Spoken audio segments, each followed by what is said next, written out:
Welcome. This is Education Without Borders. This time we want to educate our viewers about a typical construction site.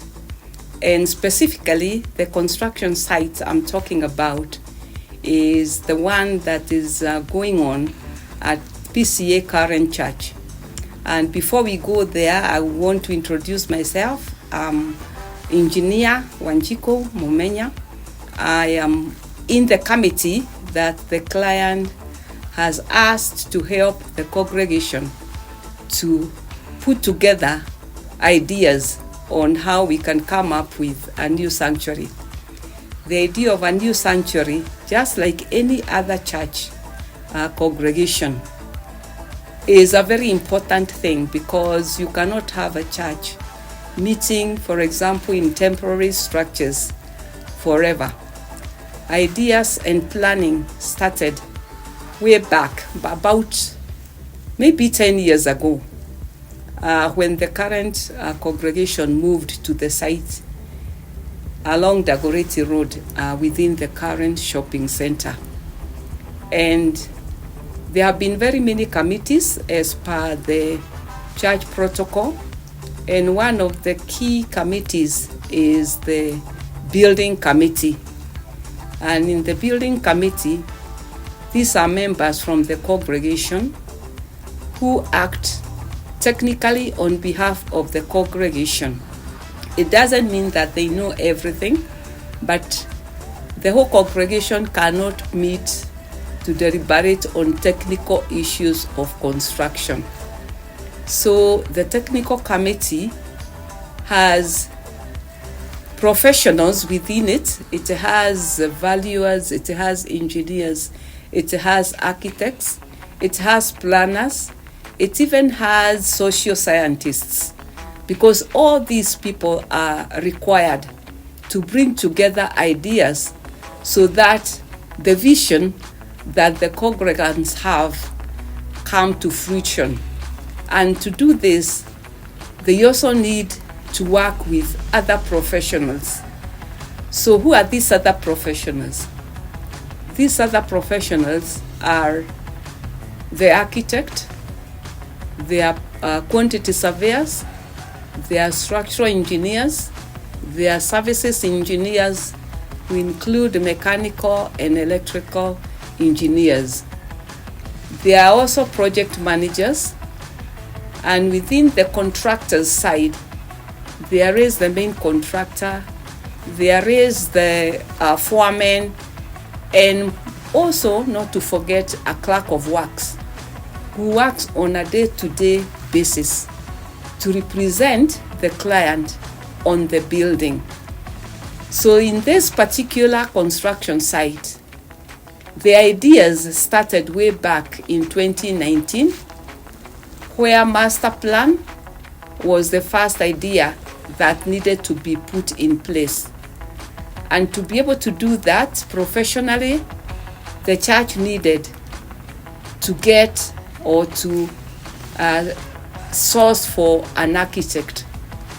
An architect is the lead professional who leads the team of the technical people, and the architect, who is the lead professional or consultant, was sourced very competitively, and they were brought on board, as well as the other professionals, the quantity surveyor, the structural engineer, the services engineers were brought together to develop a master plan.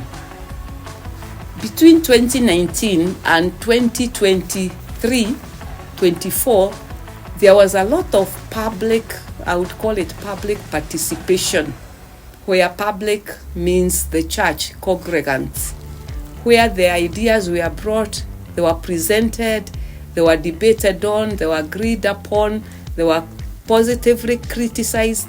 There was a lot of back and forth until the congregation or the church was satisfied with the plans.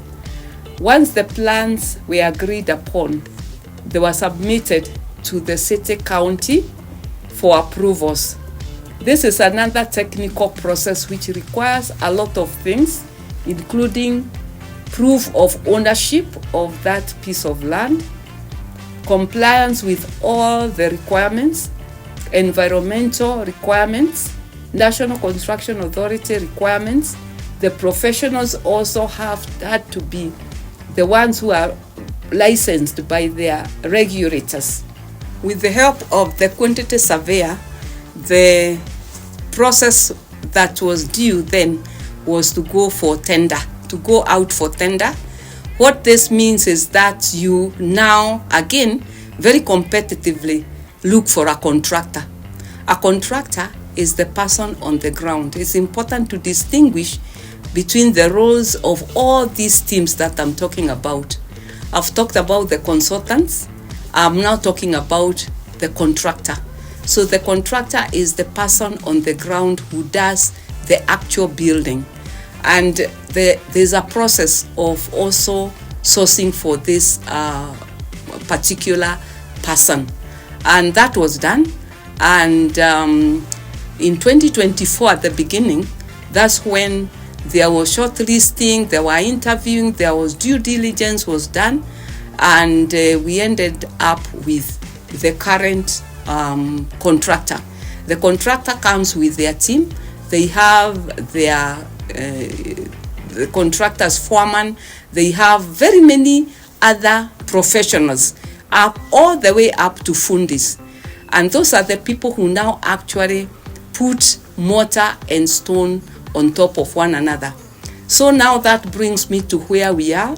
This particular building structure was started, the groundbreaking, when there was a tractor to break the ground, was performed in April 2024. And that's when the contractor was handed over the site. Site handing over is a very important exercise in the process because the contractor takes full responsibility. He puts out insurances, he starts building the site office, he starts bringing in, mobilizing his machinery, because as per the tender, there is a time limit. So this particular part of building is phase 1, which was 86 weeks, and the 86 weeks will end in December 2025.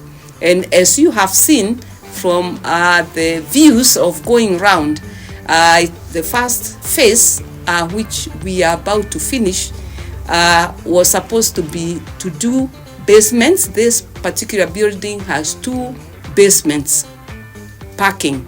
It also has, as you have seen in the views that are shown, it has a superstructure which goes up to 4 levels, and this occupancy is, first there is the worshiping sanctuary, the area where the worshiping will be done, the church itself as we know it, and next to it at the back is the administration block, which is 4 floors, as you have seen, and this has been going on. What is pending now is infilling the walls, as you have seen, the walls being put, and the roof. The roof structure is a very, very important part of this structure. So the structure is, if I can relate a structure to a human body, the structure is the skeleton. If you remove your body and find what is it that helps you to stand, that's the structure. So as you can see, the building is standing. What remains now is to input the other services and the walling, the windows, and the doors. I hope you have learned and will keep learning. Enjoy following to learn more about a construction. In part 2, we shall be showing you the roof. We shall be showing you how the roof, a very important element of the structure, is fixed on a building. Thank you for watching, and we shall be back with more insights. Thank you.